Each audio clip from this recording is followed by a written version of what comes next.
Hello youngsters, क्या हाल चाल? बहुत मस्त। मैथ मिस्टान चैनल मैथ्स बाय धीरेन्द्रा में आप सबका बहुत बहुत स्वागत है।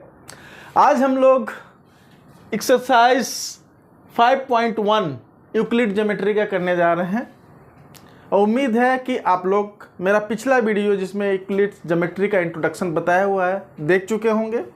नहीं देखे हैं तो जाइए देख लीजिए, आपके लिए बहुत हेल्पफुल रहेगा। अगर नहीं देखें तो भी इस चैप्टर को चलिए शुरू करते हैं, एक्सरसाइजेस को समझाते हैं आपको। ठीक है, तो आइए शुरू करते हैं। तो बच्चों आइए पहला क्वेश्चन देखते हैं। फर्स्ट क्वेश्चन इसमें बोल रहा which of the following statements are true and which are false. True false बताना and give reasons for your answer.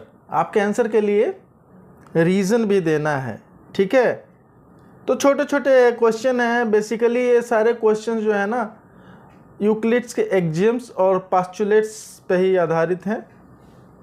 तो पहला पार्ट देखिए, only one line can pass through a single point. अब आप बताइए एक लाइन से इसका सलूशन क्या होगा। देखिए पहले क्वेश्चन का पहला पार्ट इसमें बोल रहा only one line can pass through a single point. True है कि फॉल्स है? आप सबको पता है कि ये फॉल्स होगा। क्यों? क्योंकि देखो अगर एक पॉइंट है यहाँ पे तो आपकी लाइन चाहे इधर भी जा सकती है, इधर भी जा सकती है, इधर भी जा सकती है, इधर भी जा सकती है, इधर भी जा सकती है, किधर भी जा सकती है ना। ठीक है, इनफाइनाइट नंबर ऑफ लाइंस एक पॉइंट से जा सकती हैं, इसीलिए ये फॉल्स है। ठीक है, फॉल्स। और रीजन दे दीजिए, because infinite numbers of lines can pass through a point। ठीक है बेटा, चलिए सेकंड पार्ट देखते हैं। इसमें बोला there are infinite number of lines which pass through two distinct point. Two distinct point से आपने देखा था पढ़ते समय, इंट्रोडक्शन में भी बताया था मैंने, एक्सियम्स में दो डिस्टिंक्ट पॉइंट से केवल एक और only one line can be drawn, can pass. ठीक है, तो ये भी क्या हो गया, इसका भी सोल्यूशन हो गया फॉल्स, ये भी फॉल्स हो गया। ठीक है, तो मान लो एक पॉइंट ये है और दूसरा पॉइंट ये है, तो इन दोनों के बीच में इसको हम लोगों ने प्रूव भी किया था वहाँ पे। इसमें देखो आप एक पॉइंट से तो ऐसे इनफाइनाइट नंबर चला जाएगा, दूसरे से भी इनफाइनाइट जाएगा, ऐसे चला जाएगा, है ना। लेकिन यहाँ से यहाँ तक जाने के लिए खाली एक और एक ही होगा, तो केवल एक यूनिक लाइन ही जाएगी जो दोनों पॉइंट से मिल के जाएगी। ठीक है, तो ये हो गया फॉल्स। ठीक है बेटा, तो इसको आप जस्टिफिकेशन में क्या लिख सकते हैं, सिंस या because only one line can pass through two distinct points. ठीक है, चलिए थर्ड पार्ट देख लेते हैं। A terminated line can be produce indefinitely on both sides. Third part में बोला एक टर्मिनेटेड लाइन क्या है, लाइन सेगमेंट जिसको आजकल बोलते हैं, पहले ही बताया था मैं। लाइन सेगमेंट मान लो ये है, एक टर्मिनेटेड लाइन है, तो इसको आप चाहो तो इधर भी बढ़ा सकते हो, है ना, चाहो तो इधर भी बढ़ा सकते हो। तो यही बोल रहा a terminated line can be produce indefinitely on both the sides. दोनों साइड में बढ़ा सकते हो कि नहीं बढ़ा सकते हो? यस, बढ़ा सकते हैं ना। तो इसका सोल्यूशन हो गया ट्रू। ठीक है, बिकॉज एज पर postulate number 2, Euclid's postulate number लिख दीजिए, यूक्लिड्स, बिकॉज एज पर Euclid's postulate number 2 a terminated line can be reproduced indefinitely on both sides, ठीक है बेटा। तो ये हो गया थर्ड पार्ट। फोर्थ पार्ट भी देख लेते हैं ऐसे ही। If two circles are equal then their radii is equal. अब देखो अगर दो सर्किल इक्वल है, ये दो सर्किल इक्वल है, ठीक है, सर्किल थोड़ा ठीक से बना लीजिए। अब दो सर्किल इक्वल हैं, अगर इक्वल है, इक्वल का मतलब क्या होता है, उसका सरकमफरेंस और इसका सेंटर एंड रेडियस ये दोनों ओवरलैपिंग होगा, तो इसलिए ये ट्रू हो जाएगा। क्या हो जाएगा? ट्रू। तो फोर्थ पार्ट का सलूशन क्या हुआ? ट्रू। ठीक है। तो यूक्लिड्स के एक्सियम में आपने पढ़ा है कि things which coincide with one another are equal to one another. जो चीज़ें अगर कोइंसाइडिंग होती हैं तो दोनों इक्वल होंगे, तो यानी इक्वल बोल रहा है तो कोइंसाइडिंग होगा, एक दूसरे के ऊपर ओवरलैपिंग होगा, एक दूसरे को ऊपर ओवरलैप पूरी तरह हो गया, तो उसका रेडियस भी क्या होगा? इक्वल होगा। Since two equal circles have coinciding boundaries are circumference so radii of both circles will be equal. ठीक है ना बेटा। चलिए फिफ्थ पार्ट देख लेते हैं। इसमें बोल रहा है, एक फिगर दिया हुआ है in figure 5.9 if A B equal to, ये वाला A B equal to P Q and P Q equal to X Y, then बताना है कि A B equal to X Y. ठीक है, तो बताना है A B equal to X Y. तो इसमें क्या है, ये कौन सा एक्सियम लगेगा या फिर पोस्टुलेट लगेगा वो आप देखेंगे, पढ़े हैं आप। तो यूक्लिड का ये पहले तो आप लिख दीजिए इसका सलूशन क्या होगा। ये ट्रू है। क्या बेटा? ये ट्रू है, होगा ना ट्रू। क्यों ट्रू होगा? रीजन यहीं पे मैं लिख देता हूँ। चलो यहाँ पे एज पर Euclid's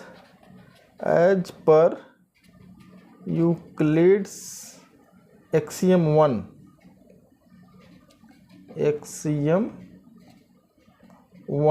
things which are equal to the same things. क्या बोलता है उसमें? बोलता है as per equal things which are equal to the same thing are equal to one another. तो इसमें यूक्लिड का पोस्टुलेट एक्सियम नंबर 1 को रिफ़र कर दीजिए और ये बता दीजिए कि ट्रू हो गया। तो इस तरीके से हमने पहले क्वेश्चन के पांचों पार्ट देख लिए। चलिए नेक्स्ट क्वेश्चन देखते हैं। सेकंड क्वेश्चन में बोल रहा है बेटा, give a definition for each of the following terms, are there other terms that need to be defined first, what are they and how might you define them. तो इसमें कुछ टर्म्स दिया हुआ है, उसको पूछ रहा है आप डिफाइन कर दीजिए, और दूसरी बात पूछ रहा है उसको डिफाइन करने के लिए कोई और भी चीज़ों को डिफिनीशन देने की ज़रूरत पड़ेगी क्या? हाँ पड़ेगी। ठीक है, तो पहली चीज़ पड़ेगी, पहले ही आप लिख दीजिए, पहले ये सलूशन में, इसमें 2 का सलूशन में लिख दीजिए yes, definitions of other terms need to be defined first। पहले अदर टर्म का डिफिनीशन देना पड़ेगा, जैसे कि क्या? जैसे कि प्लेन का डिफिनीशन देना पड़ जाएगा, और क्या?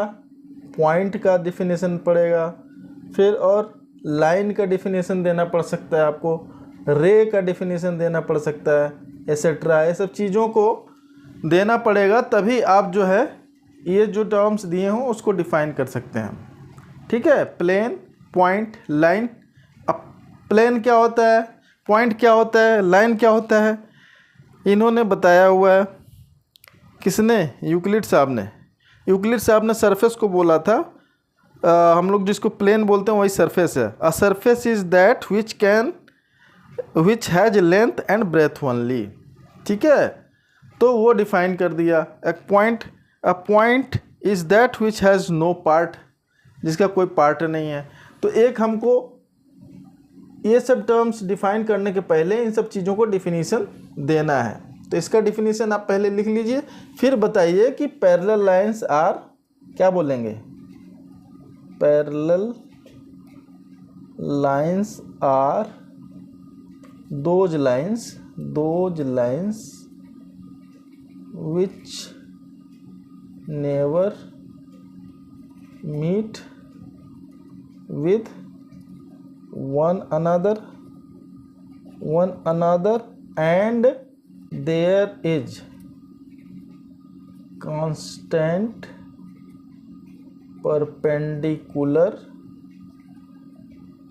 distance between them at all points। और क्या हो सकता है, there can be two or more parallel lines। ठीक है बेटा, तो ये आपकी हो गई पैरेलल लाइंस के डिफिनीशन। दो लाइनें हैं जो कभी नहीं मिलती, फॉर एग्जांपल क्या, रेल की पटरी, ट्रेन लाइन की, रेलवे लाइन के जो देखेंगे ना, दोनों लाइनें जो चलती रहती हैं साथ साथ रहती, कभी मिलती नहीं है ना। और परपेंडिकुलर लाइंस क्या होती हैं, उसी तरीके से इसको भी दिखा लो। अब देख लो ये पैरेलल लाइन है ना। परपेंडिकुलर लाइन ऐसे दोनों क्या होगा, दोनों एक दूसरे के ऊपर परपेंडिकुलर बनाएगा। दो लाइनें ऐसी होंगी जो क्या होंगी, एक दूसरे पे 90 डिग्री पे इंटरसेक्ट करेंगी। इंटरसेक्ट मतलब कट करती हैं, ठीक है। तो कैसे हम लोग डिफाइन कर सकते हैं, perpendicular lines are those lines which intersect each other in a plane at right angles. ठीक है, तो इसी बात को लिख लीजिए आप, perpendicular lines are those lines which intersect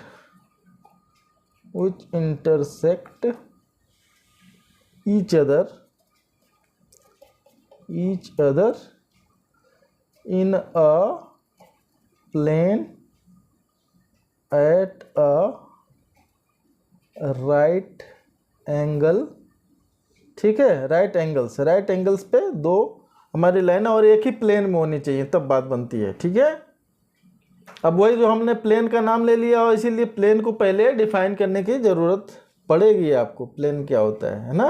तो हमने लिखा perpendicular lines are those lines which intersect each other in a plane at a right angle, उसी को परपेंडिकुलर लाइंस बोलते हैं। ठीक है, अब लाइन सेगमेंट क्या होता है, नेक्स्ट हमारा जो है line segment. When a line can not be extended any further, line segment का मतलब एक टुकड़ा, ठीक है, जब इसको आप और ज़्यादा हम एक्सटेंड नहीं करें, इधर ना एक्सटेंड करें, इधर ना टुकड़ा एक्सटेंड करें, तो इसी को हम लोग बोलते हैं line segment. Line segment a part of line. ठीक है, इसको ऐसे भी बोल सकते हैं आप सीधे सीधे, अ पार्ट और पोर्शन ऑफ लाइन।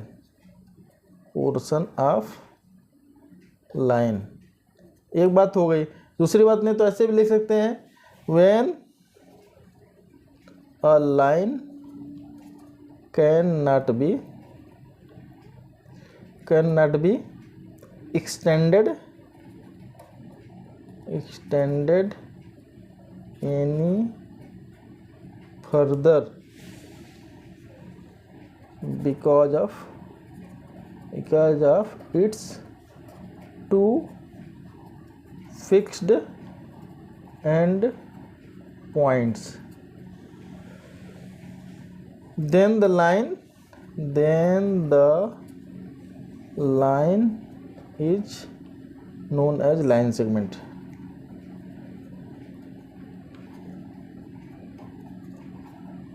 ठीक है बेटा, जब उसको फर्दर आप एक्सटेंड नहीं कर सकते हो या पोर्शन है लाइन का, तो उसी को हम लोग लाइन सेगमेंट कहते हैं। और क्या होता है, line segment has two end points, ये भी लिख लो चाहो तो, a line segment has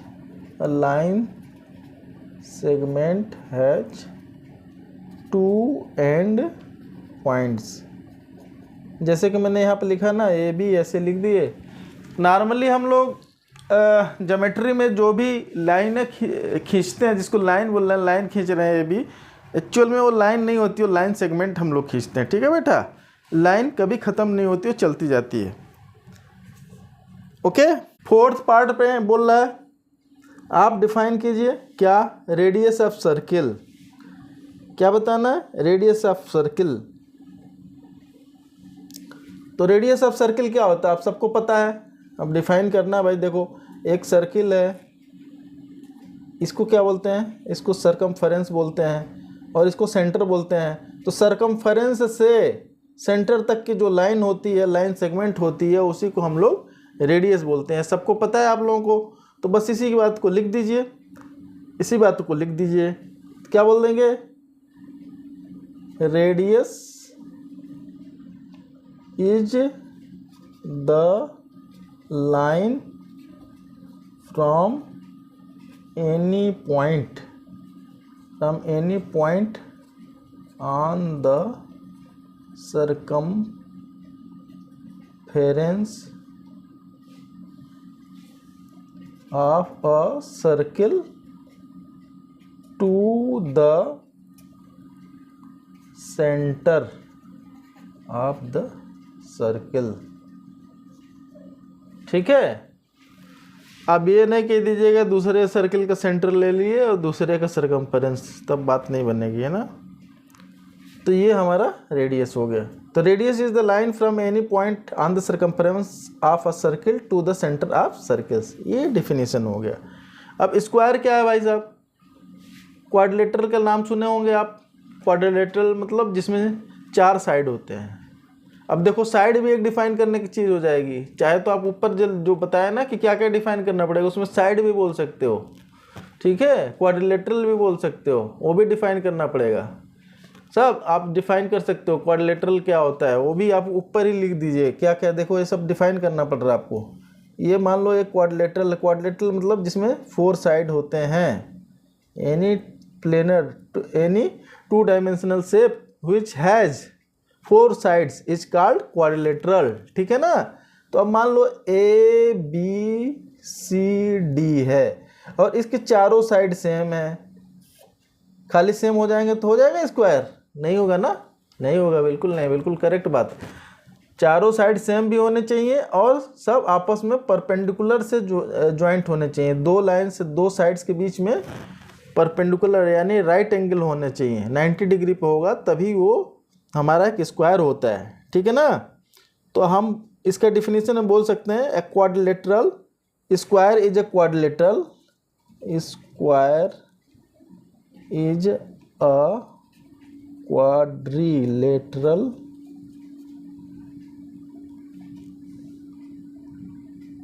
in which all the sides are equal and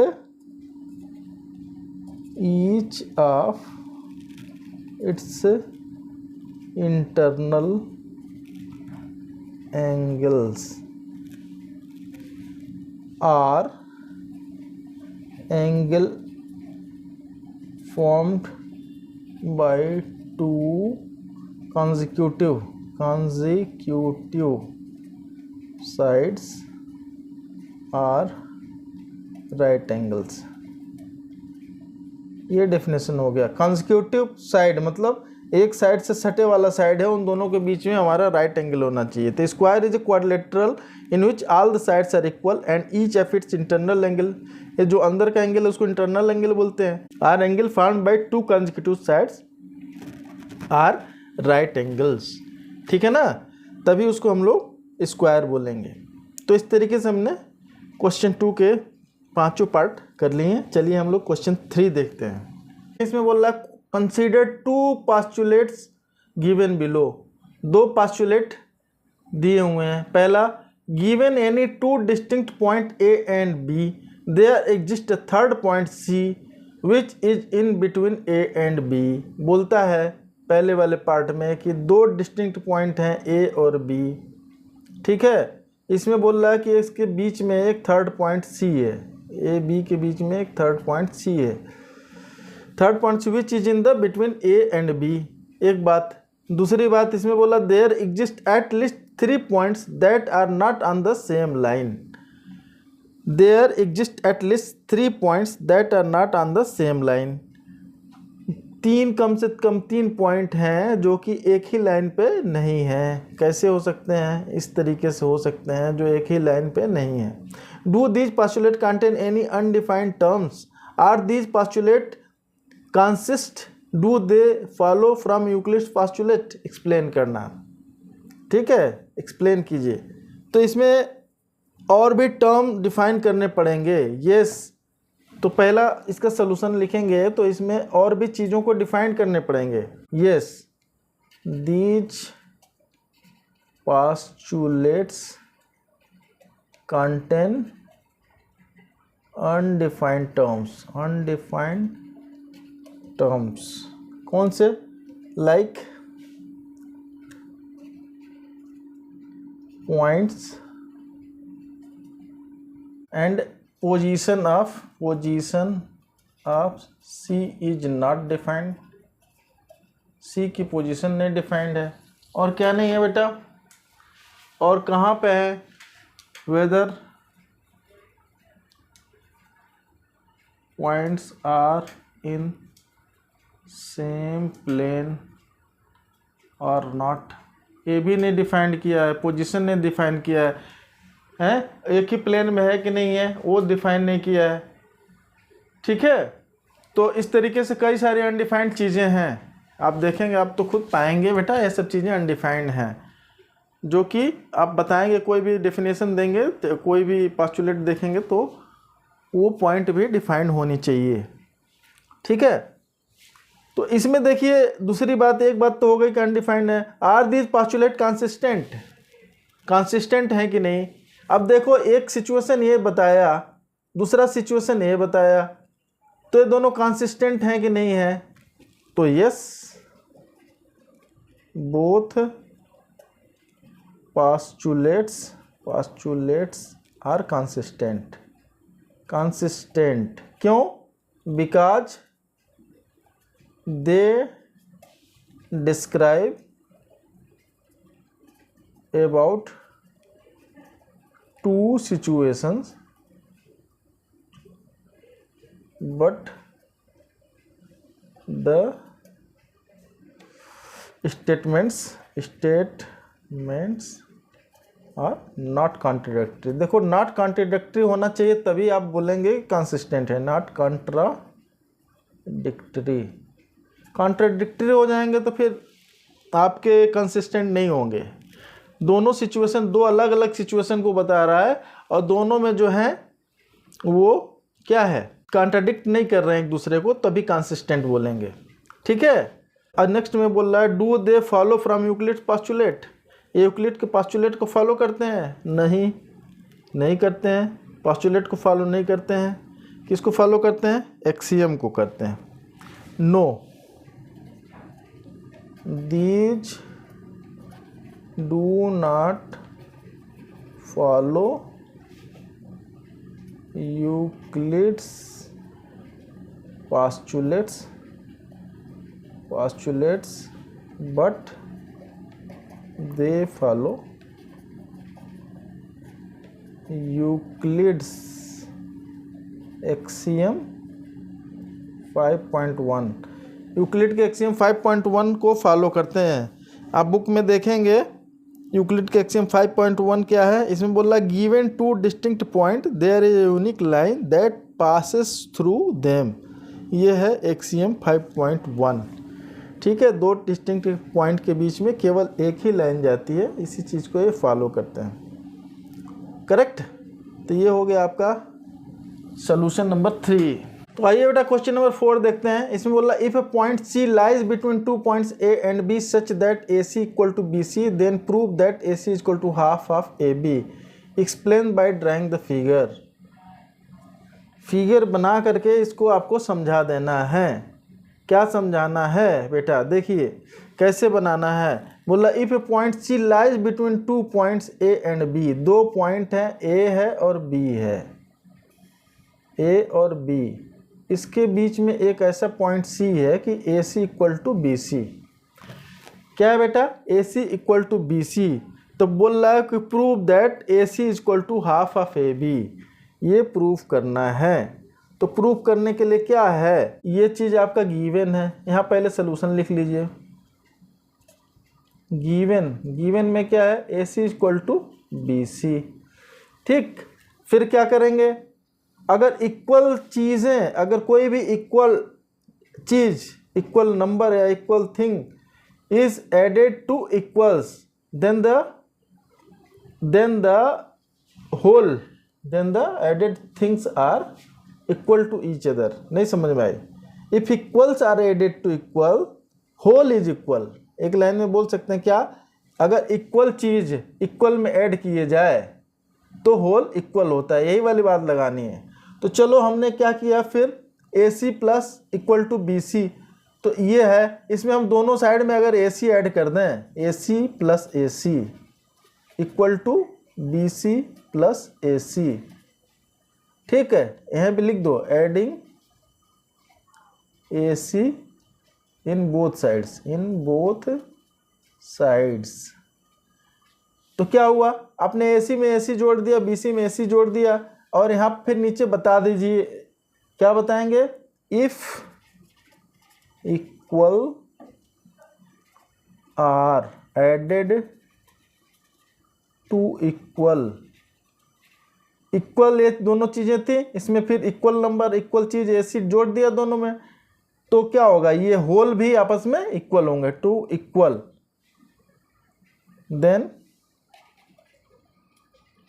whole is equal to one another, वो दोनों का ये कंप्लीट होल इसके बराबर में हो जाएगा ना। If equals are added to equal then whole is equal to one another. ठीक है, ये बात हो गई। अब ए सी प्लस ए सी, दो को जोड़ेंगे तो ये क्या हो गया? ये हो गया आपका 2AC।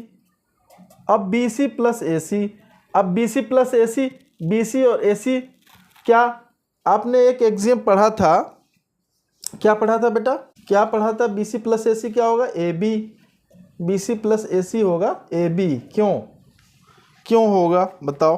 क्योंकि ए सी, बी सी और ए सी दोनों आपस में मिल जाएंगे तो एक कोइंसाइडिंग विद ए सी। ठीक है, कोइंसाइडिंग विद ए बी। क्यों हुआ बेटा? देखो, B C plus A C is coinciding with A B. So क्या? ए सी चाहे B C plus A C equal to A B.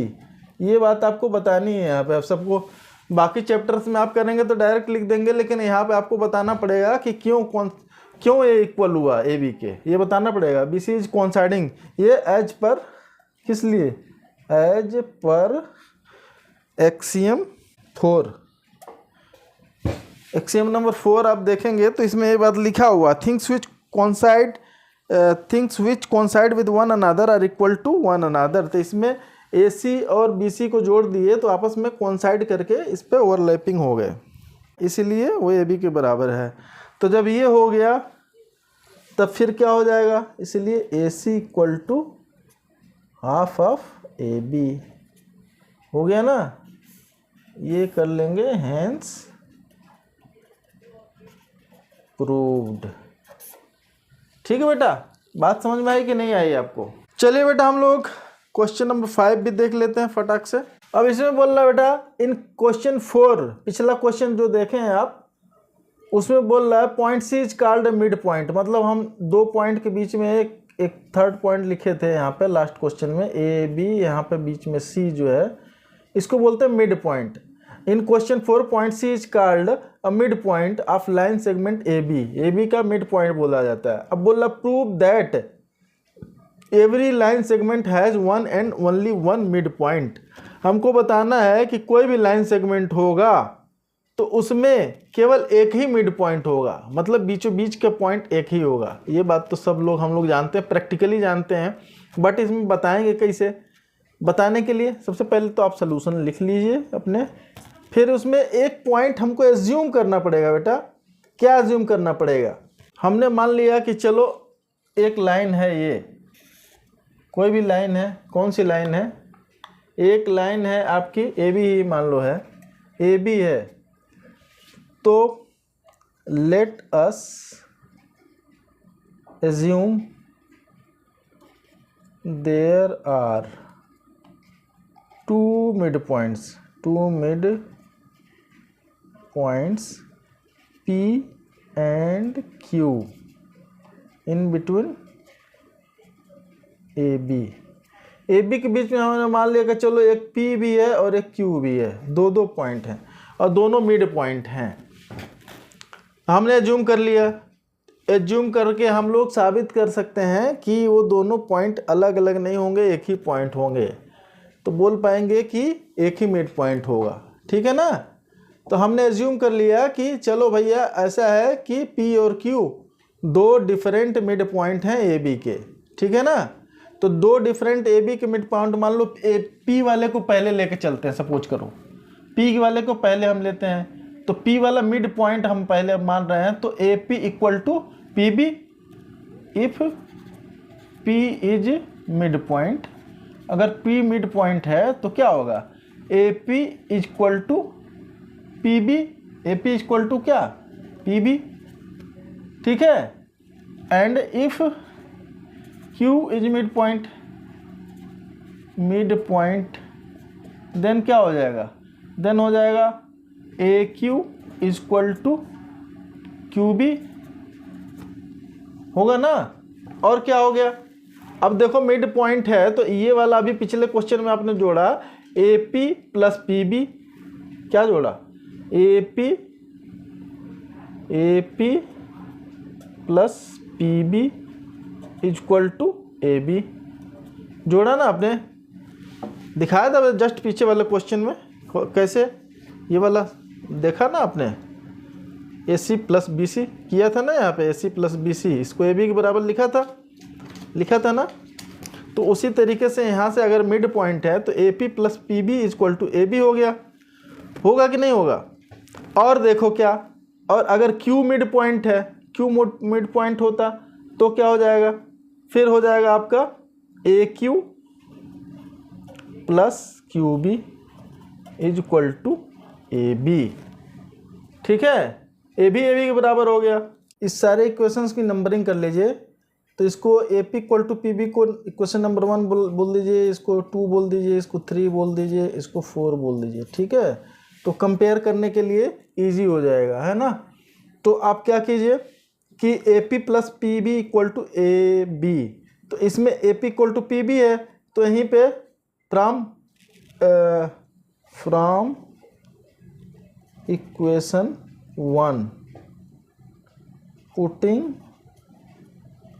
A P equal to P B in equation 3 में put करेंगे तो क्या हो जाएगा? P B के जगह पे भी ए पी लिख देंगे, A P plus A P equal to A B, इसका मतलब 2AP equal to A B, ठीक है। इसको लिख लो इक्वेशन 5, ठीक है। इसी तरीके से इस दूसरे वाले में भी लिख दो फ्रॉम इक्वेशन, कौन सा इक्वेशन? फ्रॉम इक्वेशन 2 and 4, ऐसे लिख लो। चलो 2 and 4 में A Q equal to Q B, ठीक है ना। A Q equal to Q B है, तो हम लोग क्या लिखेंगे? क्यू बी के जगह पे भी ए क्यू लिख लिए, ए क्यू प्लस ए क्यू बी के जगह पे भी क्या हो गया? ए क्यू ही हो गया, A Q equal to A B हो गया ना। तो 2AQ equal to A B, बात समझ में आई कि नहीं आई? तो आपने पढ़ा है, क्या पढ़ा है? Things which are equal to the same thing are equal to one another, पढ़े हैं ना। ये एक्सियम नंबर 1, एक्सियम नंबर 1 में क्या लगा? Things which are equal to the same thing are equal to one another. क्यों? ये देखो 2AP AB के बराबर है, 2AQ ए बी के बराबर है, इसीलिए क्या हो गया, सो 2AP इक्वल टू 2AQ। क्यों, यहाँ पर रीजन लिख दीजिए, as per axiom 1 things which are equal to the same thing are equal to one another, होगा ना। तो 2AP इक्वल टू 2AQ। अब फिर क्या हो गया, 2 दोनों तरफ से हट जाएगा, ये तो आप जानते ही हैं ऐसे, लेकिन ऐसे यहाँ पर नहीं लिखना है, यहाँ पर लिखना है क्या, AP इक्वल टू AQ होगा। क्यों होगा, इसका रीजन बताना पड़ेगा। क्यों बताना पड़ेगा, एज पर एक्सियम नंबर 6 है, things which are double of the same things are equal to one another. As per axiom 6, as per axiom 6 things which are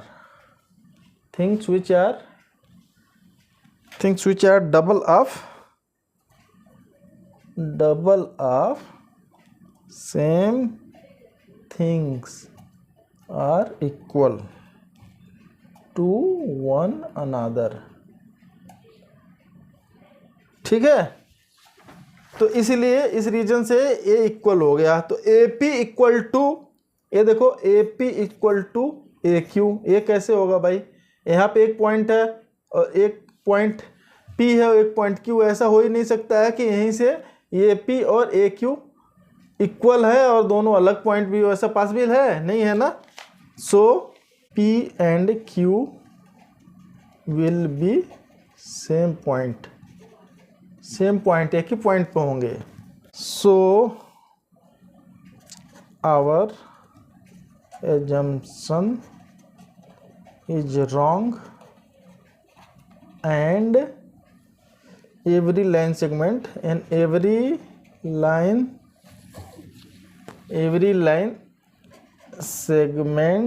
has only one mid point।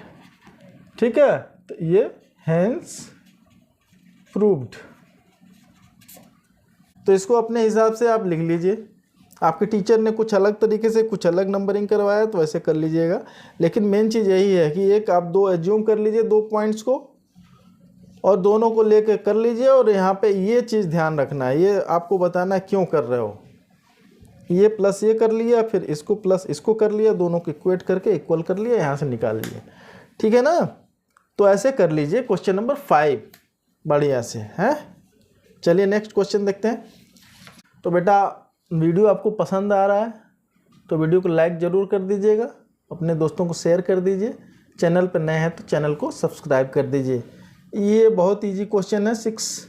इसमें देखिए एक figure बनाया है 5.10, if AC equal to BD, AC मतलब ये AC equal to क्या, BD, then prove that AB equal to, prove करना है AB इक्वल टू CD। बहुत बढ़िया क्वेश्चन है बेटा। कैसे, अब देखो एक क्वेश्चन में दिया, पहले तो सलूशन आपने लिखा, फिर गिवन है AC इक्वल टू BD, ये गिवन है, ये दिया हुआ गिवन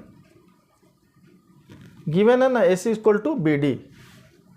ठीक बेटा, फिर क्या करिए, AC को क्या लिख सकते हैं हम लोग, AC को we can write what, AC को आप क्या लिख सकते हैं बेटा, AB प्लस BC लिख सकते हैं कि नहीं, है ना। AC को लिख सकते हैं AB प्लस BC, और BD को क्या लिख सकते हो, फिर BD को लिख सकते हो BC प्लस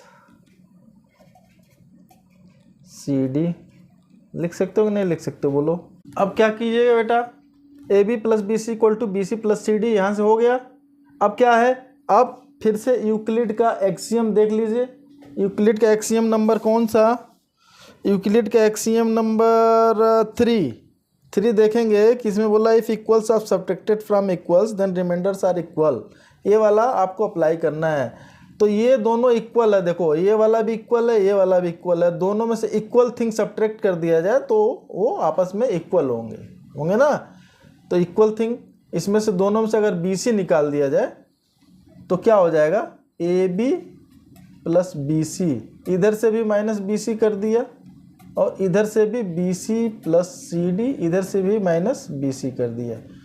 तो बचा क्या, इसमें बोल रहा है H, यहाँ पर लिख दीजिए H per axiom 3 if equals are subtracted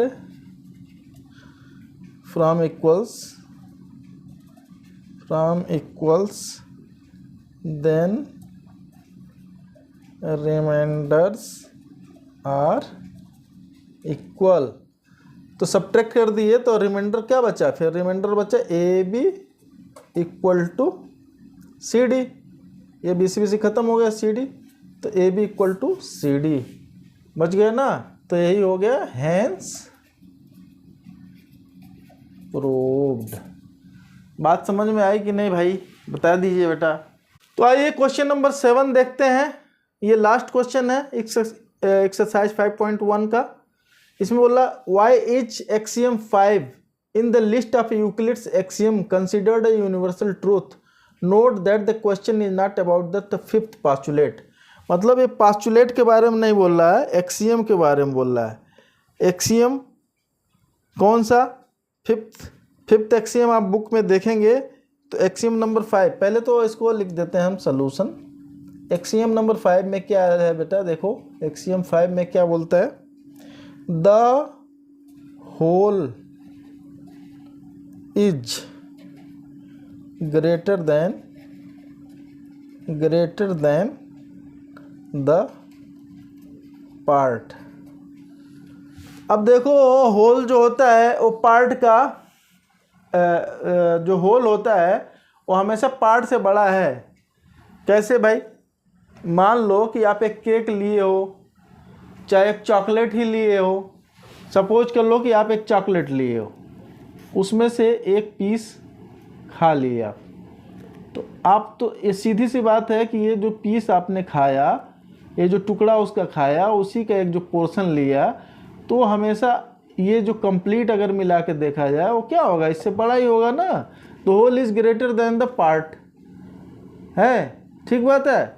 कोई भी चीज़ का बोल लो, कोई भी चीज़ बोल लो, आइसक्रीम ले लो, चॉकलेट ले लो, जो भी है कंप्लीट ले लो, एप्पल ही ले लो, मान लो एक एप्पल ले लिया, एप्पल का एक इतना टुकड़ा आपने ले लिया, तो जो ये टुकड़ा होगा वो कंप्लीट वाले से हमेशा छोटा ही होगा, या जो होल होगा वो बड़ा होगा। यही एक्सियम है इनका, यूक्लिड साहब का axiom number 5, the whole is greater than the part.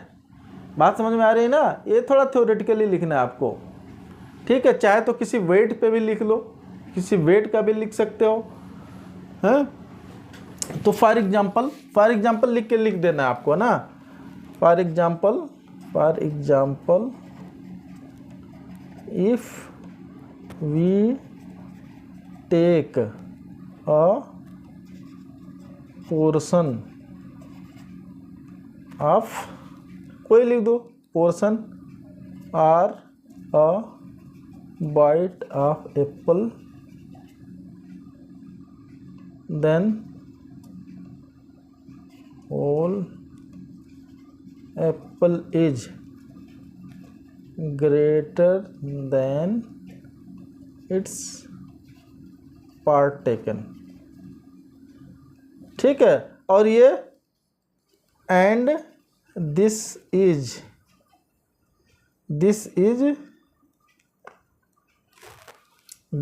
True in every situation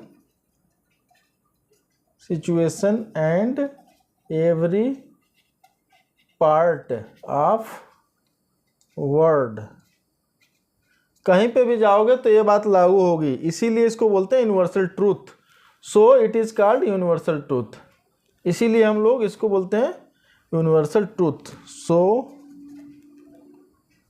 it is considered as universal truth, ठीक है बेटा। तो इस तरीके से अपने हिसाब से अपने लैंग्वेज में डिस्क्राइब कर दीजिए। ओके, कोई भी मेजरमेंट जो है हमेशा जो उसका टुकड़ा जो है हमेशा छोटा ही होगा, ये तो आपको सबको पता है और कहीं पे भी हर जगह अप्लीकेबल है। तो इस तरीके से बेटा ये क्वेश्चन नंबर 7 भी कर लिया हमने, और साथ ही साथ हमने एक्सरसाइज 5.1 के सभी क्वेश्चंस ख़त्म कर लिए।